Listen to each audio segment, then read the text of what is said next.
Good morning. So என் பேர் வந்து முகமது ஜமீர். ஒரு ப்ரொஃபஸராக ஒர்க் பண்ணியிருக்கிறேன். இது ஒரு பார்ட் டைமாக எடுத்து நான் வெஸ்டேஜ் பிஸ்னஸ் செஞ்சுருக்கிறேன். ஸோ இந்த வாய்ப்பு நம்ம எதுக்கு எடுத்துருக்கோம் அப்படின்னாக்கா, ஒரு ராயல்ட்டி இன்கம் சார் சொன்ன மாதிரி வந்து ஒரு ராயல்ட்டி இன்கம் வந்து நமக்கு கண்டிப்பாக தேவை. ரைட்டா? ஸோ அந்த ராயல்ட்டி இன்கம் நம்ம எதில் கிடைக்கும் அப்படின்னாக்கா, நம்ம அப்பா தாத்தா எதனா வந்து சொத்து வச்சுருந்தா, எதனா ஒரு பில்டிங் கட்டியிருந்தா, ஒரு வாடகை வர மாதிரி இருந்துச்சுன்னா அது ஒரு ராயல்ட்டி இன்கமாக நம்ம பண்ணலாம். ஆனால் நமக்கு வந்து எந்த வாய்ப்பும் இல்லை. ஒரு பில்டிங் வாங்கினா கூட கிட்டத்தட்ட ஒரு 5 வருஷம் 10 வருஷம் நம்ம உழைக்கணும். அது வாங்கி அது இன்வெஸ்ட்மெண்ட் பண்ணி அது ரெடி பண்ணி அதுக்கப்புறம் நம்ம பசங்க வரதோட நமக்குன்னு ஒரு வாய்ப்பு வந்து கடவுள் கொடுத்துருக்காரு. வெஸ்டேஜ் ஒரு வாய்ப்பு. ரைட்டா? அந்த வாய்ப்பில் வந்து நம்மளுக்கு ராயல்ட்டி இன்கம் இருக்கும்போது நம்ம ஏன் அதை யூஸ் பண்ணக்கூடாது அப்படின்னு சொல்லி தான் அந்த வாய்ப்பை நம்ம எடுத்து நம்ம செஞ்சுக்கலாம். இதே வாய்ப்பு வந்து மக்களை வந்து நம்ம புரிய வச்சுக்கணும்.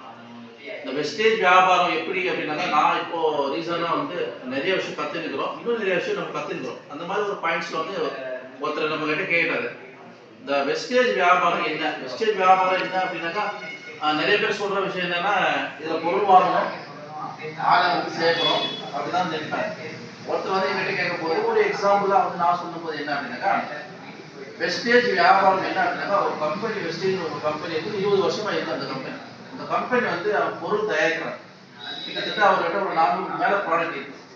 இந்த கம்பெனி என்ன சொல்லுது அப்படின்னாக்கா, என்னோட ப்ராடக்ட் வெளியே போச்சு, என்னோட ப்ராடக்ட் சேல் ஆச்சுன்னா தகுந்த கமிஷன் நான் உங்களுக்கு கொடுத்துறேன்னு சொல்றாங்க. தகுந்த என்ன நீங்க வந்து கஷ்டப்படுறீங்களோ அதுக்கு நான் கொடுத்துறேன் அப்படின்னு சொல்றாங்க. அது வந்து மறைமுகமாக வந்து எப்படி நம்ம சேல் பண்றது என்ன பண்றது அப்படின்னாக்கா, அது நம்ம வாங்கலாம், நமக்கு ஒரு கமிஷன் கொடுத்து ஒரு 1000 ரூபாய் வாங்கினா 100 ரூபாய் கொடுத்துறாங்க. ரைட்டா?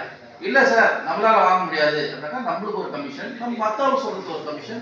அதை நீங்க டீமா ஒர்க் பண்ணலாம், இல்லை நீங்கள் ப்ராடக்ட் வைஸா பண்ணலாம், நீங்கள் சேல் வைஸா பண்ணலாம். அது ஒரு சிஸ்டமா வந்து நம்ம தான் பண்ணிடுவோம்.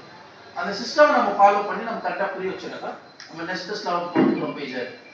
எல்லாமே வந்து ஒரு வாய்ப்பு நமக்கு கிடைக்குது அப்படின்னாக்கா, ஒரு ரூபத்தில் ஒரு வாய்ப்பு கிடைக்குது. அந்த மாதிரி நம்மளுக்கு வந்து வெஸ்டேஜ் கிடைச்சிருக்கு.